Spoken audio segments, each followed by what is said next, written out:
And you are tuned in to the trend right here on TV3. My name is AJ Kwakosapon. And yes, you have met my panel for today, and they are joining me on Zoom and in the studio, starting from Yeboah. She is a TV and radio personality and a social media commentator. Hi, nice to have you here. Hi, Jessica. Thank you for having joining me. us. Of course, he needs no introduction, but I'm going to do it anyway. The deep throat source himself, culture journalist. I like the way you frame pop culture journalist. Yeah. He's certainly on the beat with that. Olele Salvador. Hi, Olele. Good to have you here. And joining me on Zoom, it is a celebrated journalist, a man who is on the beat when it comes to everything trending.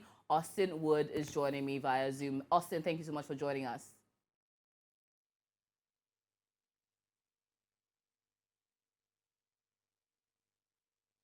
All right, so we'll get a bit of the sound there going on quickly. But getting straight into the conversation, we're starting it off with men's gold. A situation that keeps popping up every now and then.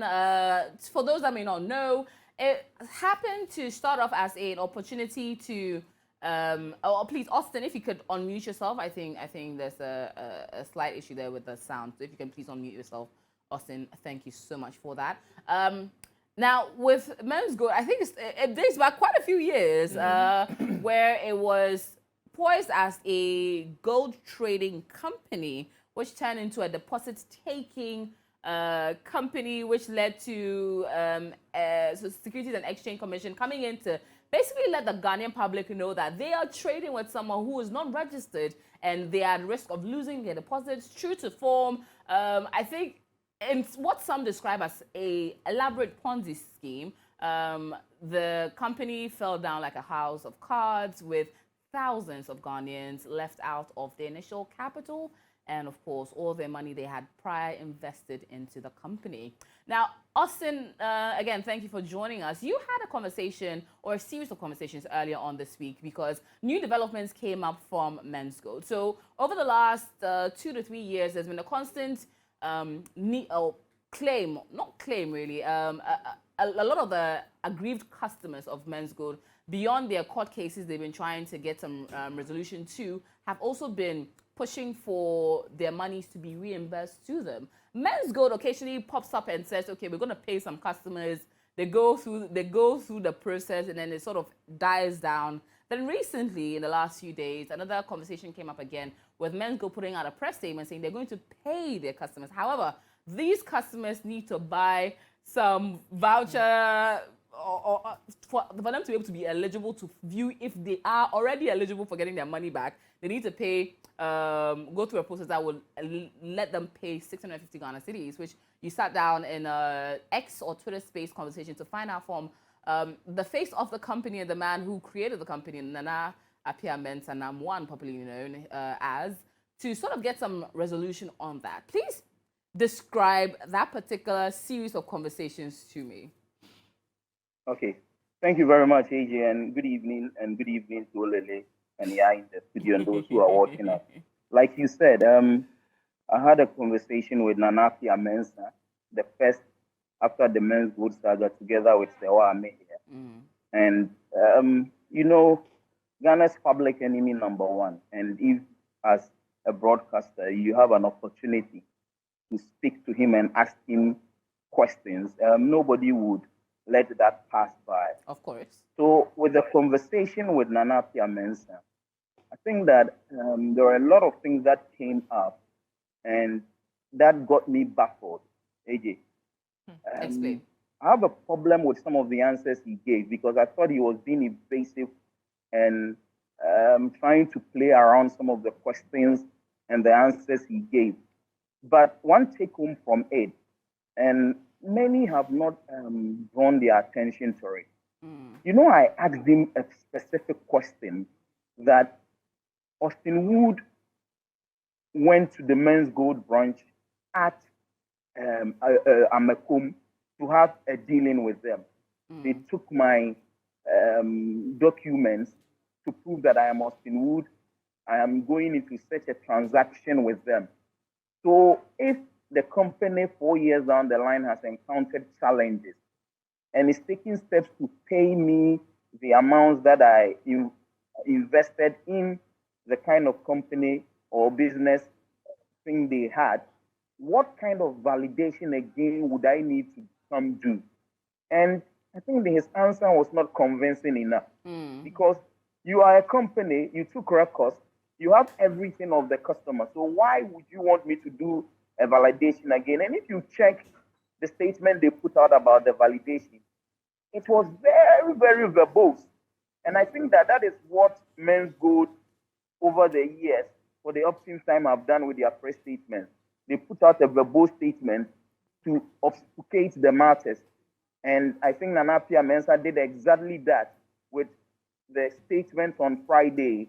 And also, you know, after we put it out to him that it was wrong charging 650 cedis for that kind of validation, he came back on another space with the two of us to say that they were foregoing that, and that Men's Good had decided to bear the cost of that amount and all that. But the significant thing that struck me was, AJ, you know, the specific question of the 5,000 customers he has already paid. Yes. We asked for proof. And what was shocking is he says that, quote, we have paid these people. And that is why you don't hear and see some of the problems and the hue and cry and noise out there now. Anymore, right. And he calls that kind of payment, quote, strategic payment. AJ, it is very, very significant in this conversation. Whose payment does Nana Appiah call strategic? What does strategic mean? So I went to do a lot of research and digging. And remember when the finance minister went to that Ministry of Defense and the military event, he said that 200 million monies are there. I mean, people who work at the Ministry of Finance invested in Men's Gold. That's what the finance minister said. Right. And this is key, AJ, listen. The finance minister, Ken Ofori-Atta, says even staff of the Bank of Ghana invested in Men's Gold. And he was saying this on the back of those soldiers who are taking Nana Appiah Mensah to court to reclaim their money. So I'm saying this, is it those people who are well-to-do in society that he who paid off strategically to keep the noise down? Because strategic, so the noise will go down. I think that is problematic for the ordinary Ghanaian out there. Take, for instance, someone in my village, Akumadan, who invested, someone in Tumu, Hamle, Hafasen.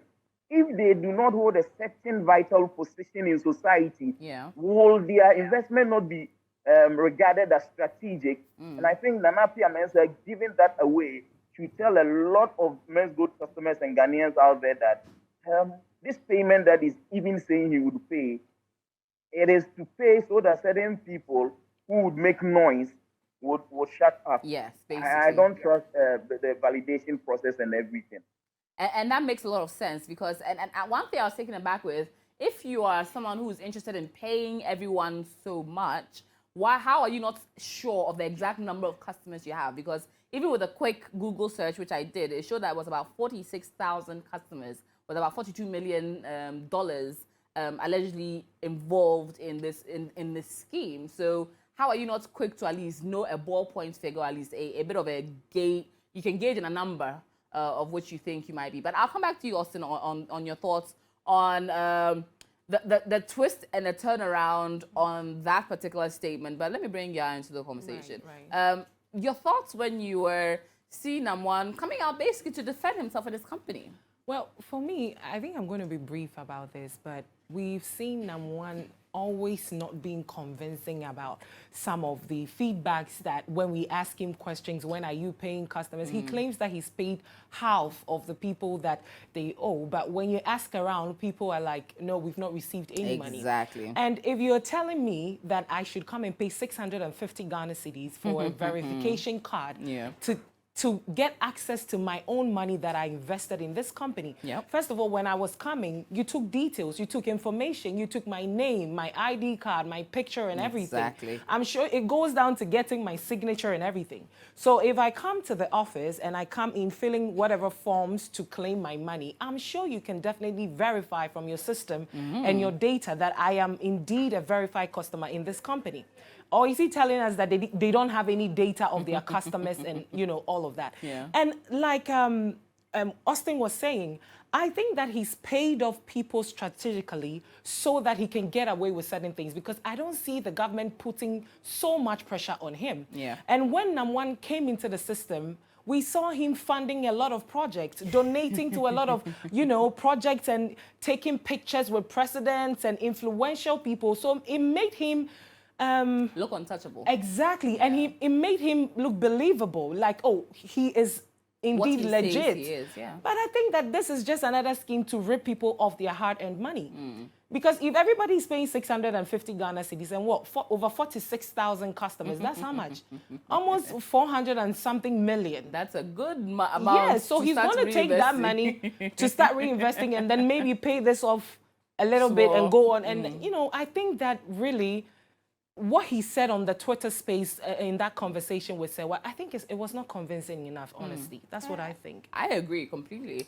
Olele. I don't even know what to say, really. because I think, for me, I would be more shocked if people actually pay the 650. You know, because what else do you want to But know? some people did. Yeah, I mean, some people tried it. Yeah. You know, To pay and for the They actually 650. did pay. Well, Yeah, if I had so- 600,000 with you and I'm supposed to pay 650 to get I will 600,000. do it, Yeah. yeah, and Only even to be that- told that you get paid in 2025. 2025. Yeah. Oh, no. Wait, okay. No, Yeah. after you pay the 650, that's what they what you get received was that your they'll be money. paid in March 2025. Oh, wow. Yes. This guy is really smart. Yeah. And at the same time, the website where you need to pay that money to expires in 2025. So you It's see, amazing. so I don't know. I mean, I still do not understand why he has that confidence, you know, to be either be on a social media platform or grant an interview to, because in any other place in the world, You're surprised that he's not in jail. I don't get it. I mean, I understand. You see, I find it interesting, the dynamics of this case, right? I feel like the government is just being petty because you catch them. We warned you guys. Yeah, granted, you warned us. Yeah. But if indeed he has committed a crime, why isn't he behind bars? And if indeed there are some investigations going on, how long will it take for the investigations to be done so that people will get their justice? Do you get me? Because they say justice delayed is justice denied. Anyway, do you get me? But this man has the opportunity to come on a Twitter space. Obviously, the internet is not owned by anybody. Yeah. To come and say some of these things and try and restore some kind of confidence in The people. the number one I know and the number one I admire is the number one behind Xylophone Media, Yeah. Xylophone Studios, because And what he did in the media space, with yeah, I totally you know, agree. arts like Stonebwoy and Shatawale, we could clearly see a direction with what he could have done with Yeah. our creative arts, Yeah. and that I doff my hat to him because he pumped in money. He made it obvious to tell us that look, the industry is such that if you pump in the right money, you make the right noise. But then again, was it not just smoke and mirrors? Because I mean, that's what I'm saying. That is what I didn't like Nam1 because of what he did with Men's Gold. Yeah. I was just admiring the fact that he was able to show us the possibility. But until the Men's Gold saga actually became a big blown issue, I was like, wait a minute. Is it that you were doing this to make us feel like, oh, you have our best interest at heart, he's here to or stay. you're here to stay, or you're actually here to take our money? And I want to really respect the fact that he wouldn't want to think in that regard, because the kind of people, like she said, he got to endorse this Ponzi scheme. I mean, but people were pyramid scheme. paid to endorse it. Yeah, but I mean, I'm saying that at the end of the day, these people who were paid also have a good mind on their own. You notice that other creators were suffering to, or they were struggling to detach themselves because they felt like, wait a minute, this guy just played with us. And You get me? I honestly, I don't mean to cut you, but I honestly think that if it was in other countries, I'm sure some of these celebrities that endorse Men's they'll Gold, be they will sued. be attacked, they'll be even sued. by people. Yeah. Yeah. Because look at what happened in Nigeria, where we saw them, you know, getting into the banks and do. Yeah. If it was somewhere else, it Yeah. will be something else. I don't really know why we are sitting back as people and then watching him always come on this space to give us all this gibberish. Really, we don't really have any facts to say that, look, you are really putting in effort to clear off this debt. I would love You to don't know the 5,000 people. I just need one person to come and testify and show us evidence that indeed they have been paid. Then maybe we can trust the process. And that's why I think, and I'll bring Austin into this conversation about how interesting it is because, and I do believe that what he stated was right, where high net worth individuals were the ones that were actually sorted out to ensure that, because now once I'm sorted out, I have no reason to come out and then make a lot of noise. And you also see that there was, at that point in time, it felt like there was a lot of wind that had been taken out of the sail of the aggrieved Men's Gold customers. And bringing Austin back into this conversation, do you think, and maybe this is me asking loosely, that we've, as a Ghanaian people, have sort of educated ourselves enough not to be taking for a ride if another scheme like this pops up? Okay. I don't think Thank you very much, AJ. I think that, you see, the lessons we learn as a people when there is an issue is very minimal. Because in the early 90s, you remember the Piram issue. Yes. After Piram, then the thing that happened that caused a lot of financial and economic turmoil from the Bono regions to some parts of the three northern regions with the DKM, God is Love, and yes. And you see, what is the education? I think that anytime some of these things come up, we attack those who go into these schemes, investors, undermine them, insult them, then we leave it as such. They are greedy and all that. We don't put measures in place. We don't educate our people enough to be able to know some of the challenges these schemes bring on board. Right. Because what is seriously the work of the Information Services Department, the NCCE? What have they been doing after these two things I have talked about? So with Men's Gold also joining to become the third, I am telling you, AJ, we might have a fourth because we have not put a lot of things in place well enough. You remember the national security went to some of these areas in the Bono and Ashanti to go and arrest some people who were dealing with a company where they says you buy things and they give you certain dividends and all that. Why do these things keep happening? On the prosecution, you see, it is quite shocking that the state takes a decision to prosecute Nana Mensah and his wife for 13 counts, including fraudulently deceiving people for their money. And now the charges, as at last, has moved to over 40. State prosecutors, which is the police prosecutors, have done their investigation. Absolutely. For 36 times, Nana Mensah has been to court. Yes. And what the last adjourned date, which was last July, what the police prosecutor told the court was they had forwarded the docket to the Attorney General's department for advice. So I'm asking myself, since the time this case went to court, 36 times, what is the Attorney General's department doing? Or do they think that there is not solid evidence enough to start the prosecution? Because AJ, prosecution has not even started. And it is troubling. So for me, we don't learn lessons enough. True. The state is supposed to protect the vulnerable. And yet, but the state, well, you see, the finance minister is telling people that it is their greediness that got them there. Yes, it is their greediness. But the state is supposed to protect the vulnerable in society. And so after their greediness, do you leave it as such? Or so what would the generations coming learn from Men's Gold? Because our generation, did not learn from Piram. Yes, we didn't learn from God is Love. God is Love and DKM. And the generations coming, would they learn anything from Men's Gold? The jury is out there. And I agree to that. Well, let's take a few tweets on what you've been saying on social media about this particular issue. And getting into that now, Dr. King Winter says, now he doesn't have sympathy. How can you scam people and you were caught? Now they're saying return the money after many years, and you said you will, but they should verify their account first with 650 Ghana cedis before you pay their money. Charlie, it's hard to. Getting into another, a few more series of tweets. Interboy 1908 says, so how far was special prosecutors' investigation into Cecilia Dape's assets? Isn't Attorney General interested in Namwan's case? As Ghanaians continue having children, let it not be said by future generations that we failed them and that the black man is his own enemy. I completely agree. Why is Namwan a free man? Now, this question we've asked all across the country. Beno Saxe says, I think the big guys are part of this Namwan host scam thing. Yeah. They're all involved, because why is he not arrested? You see the name of him websites. Payboy or something. Payboy. But yeah.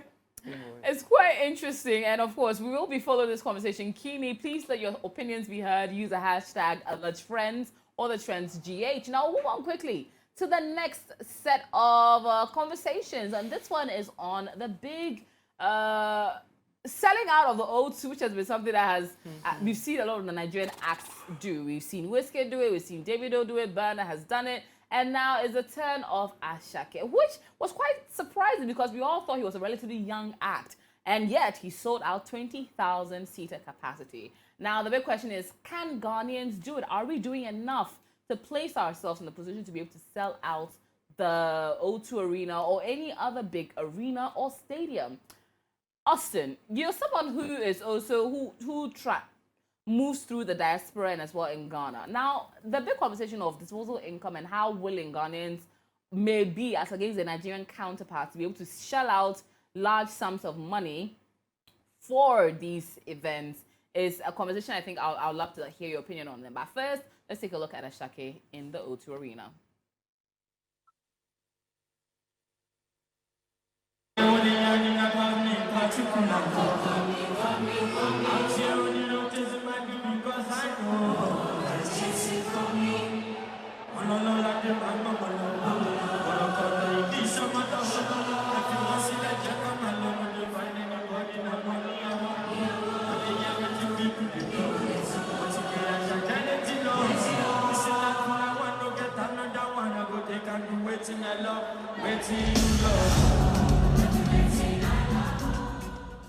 And yes, goosebumps for many that watched that particular one. But Austin, do you think Ghanaians in general in the diaspora are more willing or are just as willing as the Nigerian counterparts to shell out large sums of money, sometimes ranging from 20 to 100 to 200 pounds, to be able to get coveted tickets to watch our big acts if they were to fill up or hope to fill up an arena?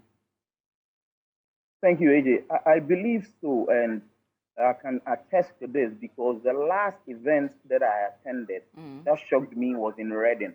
Oh. And you'd marvel at the Ghanaian act that was headlining or organizing that event. It was Alex Champon of Young Missionary Spain. Okay. And to have the auditorium filled, it shocked me and how much people paid, between 20 to 70.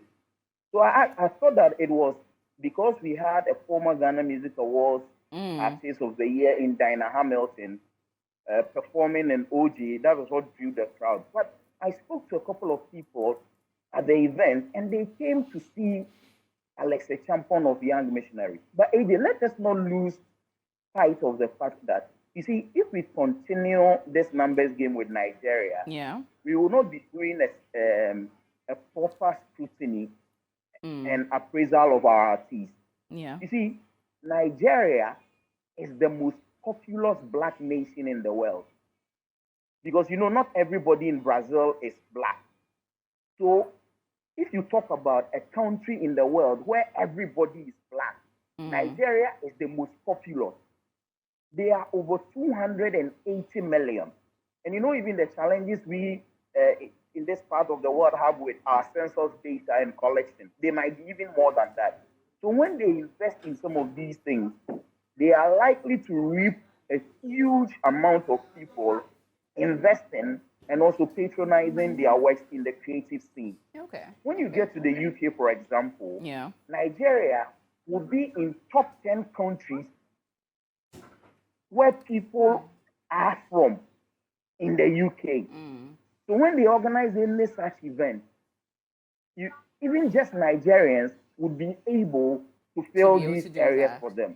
Then how much they have invested in their works and their art. So you get other Africans and other people joining.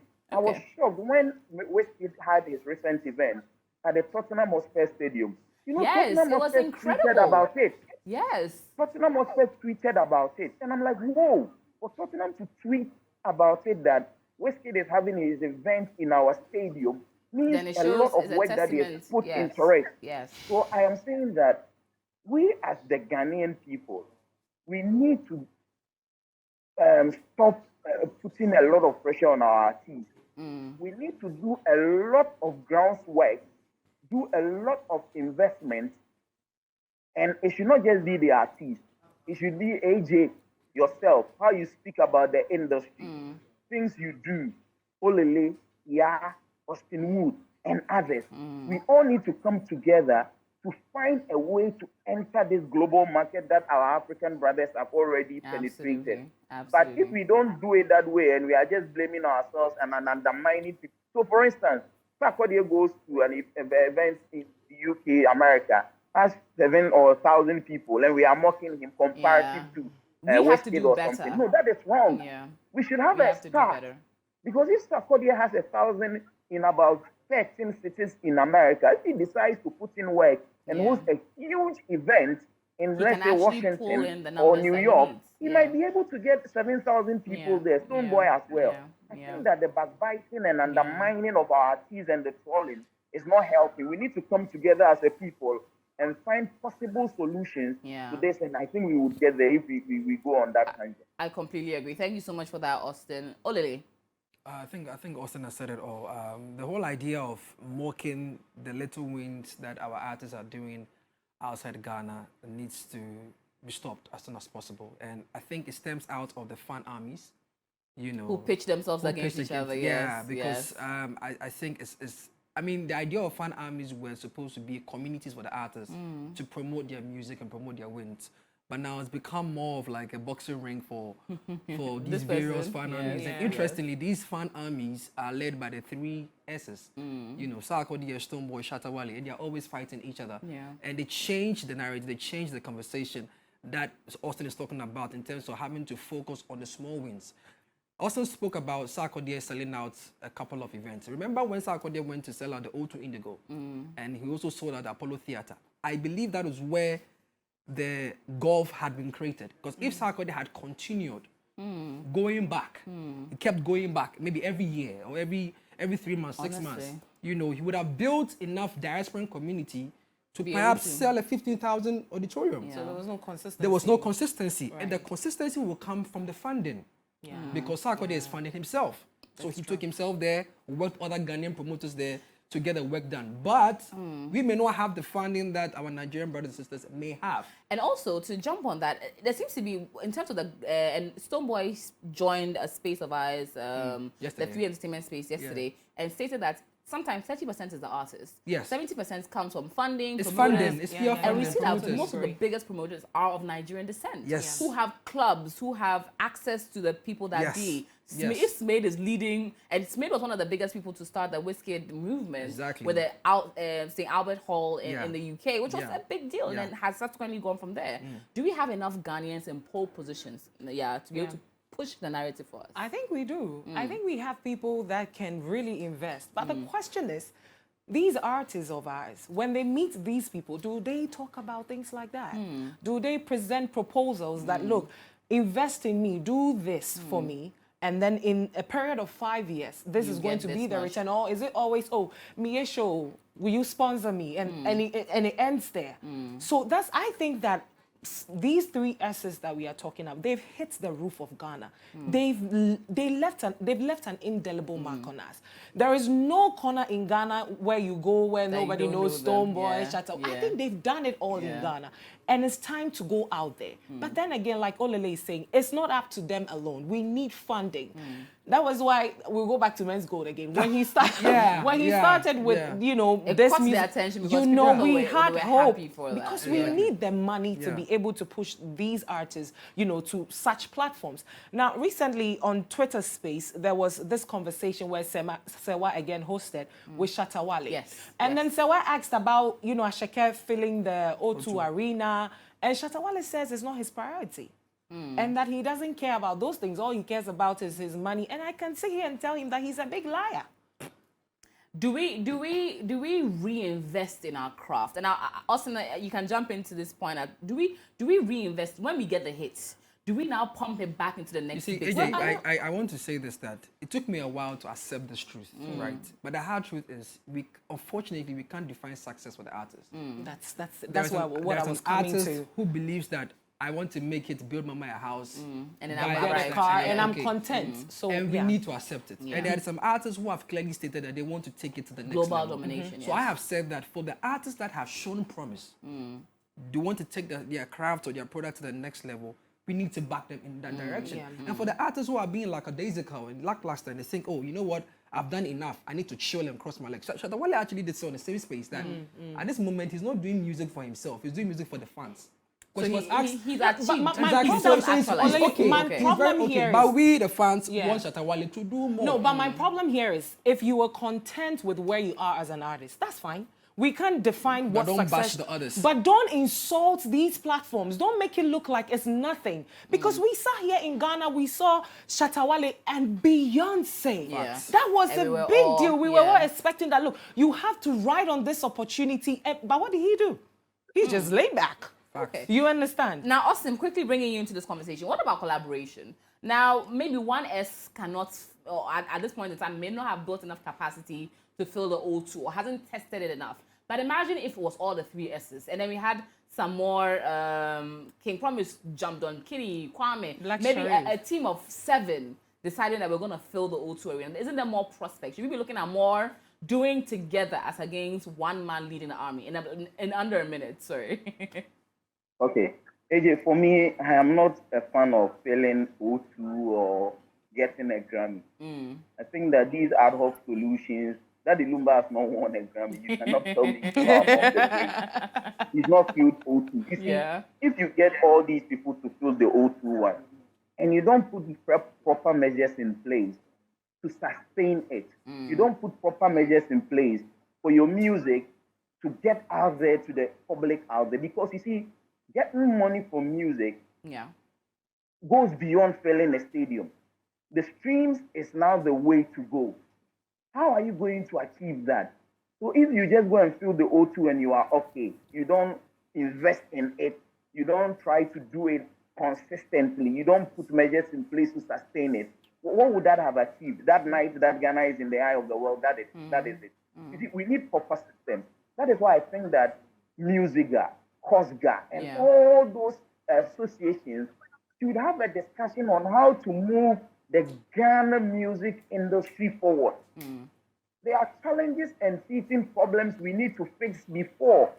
Because Kim Promise was on the Wizkid stage, he was on. How has it impacted on the Ghanaian music industry? So I always say this, it is not just about being there. Yeah. It is how we are able to manage and also sustain the successes we get on those platforms. Right. It's not just about filling the stadium. How we manage and sustain the successes should be the main goal for us. I like that.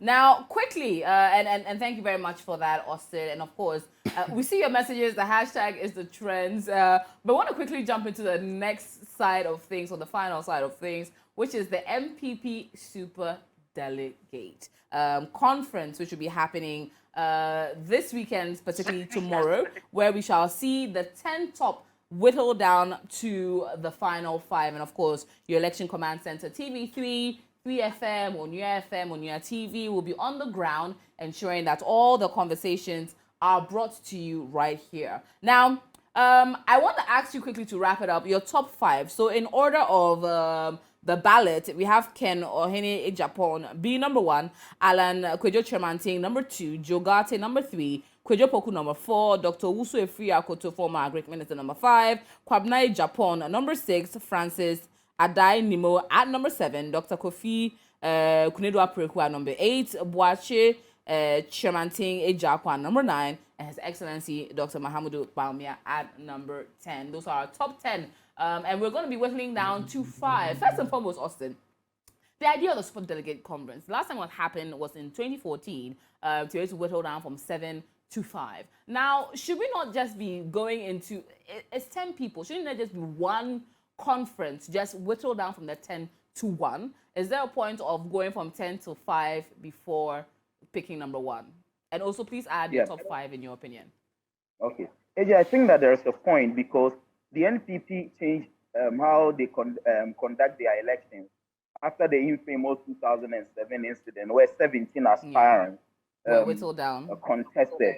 So, per their internal discussions, they realized that a lot of Ghanaians voted against them in 2008 because they felt that if 17 people were showing such affluence, when Ghanaians think that the economy is not doing well in 2008 and 7 thereabout, then there is a challenge seeing them with the opulence and going across the length and breadth of the country to be campaigning. So they took a decision that they would do a super delegate, whittle it down to 5. But I agree with you that it doesn't change. Are Ghanaians that? Because we already know 10 people have already been vetted and accepted to contest. So if 20 people have been vetted, we will still know 20 people were vetted and passed. So that thing they want to cure would not change. Exactly. For the 5, I think that because of the establishment and how the delegates for this super delegates conference is, Dr. Bawumia would win it hands down. You think? He's going to win over 60% of valid votes cast. Okay. My second would be Alan Martin. Okay. Because this would be like his 4th time. It would be. My third would be Kennedy Ohene Japan because the polls are showing him doing strongly among NPP delegates on the ground. But I don't know how he's doing among these 900 plus over super delegates, yes. But on the main ground of all MPP delegates, he's doing so well. My 4th would be a free Akutu because he has shown he's a true party person, a true blue person. Yeah. Cabinet Japan would have come in, but his utterances on the campaign and the attacks on the current government is not something, if I am an MPP delegate, I'll be happy with. So I'll take him off. Then my final one might go to Boakye Jackson. Rather, but he's also been a bit vocal. Wow. Yeah, but he's been fighting the president and Gabi over. So that's different, not fighting the party. Yeah, but you see, for Cabinet Japan, he's gone ballistic on the type of governance, and that is where the difference is. But for me, Dr. Bawumia 1, Alan 2, Kennedy Japan 3, Dr. Fia Kutu 4. And Boakye Jackson number 5. Alrighty. Olele, your top 5. I don't have a top 5. Hey.